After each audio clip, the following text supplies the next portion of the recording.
રાજકોટ શહેર ફરી એકવાર એક દારૂડિયા ડ્રાઈવરની હેરાન કરનાર હરકતોનો સાક્ષી બન્યું છે। શહેરમાં જ્યાં સિટી બસના અકસ્માતની ઘટના હજુ તાજી છે, ત્યાં આજે ફરી એક શ્વાસ રોકી નાખે તેવી ઘટના સામે આવી છે।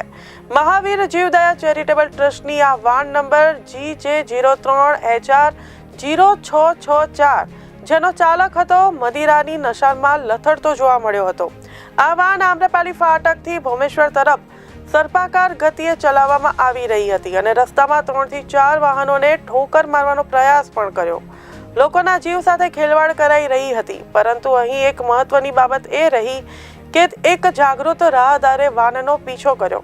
શહેરના નાગરિકોએ સમજી લીધું કે વાત સામાન્ય નથી અને આ દારૂડિયા ડ્રાઈવરનો ભાંડો ફોડી પાડવામાં આવ્યો।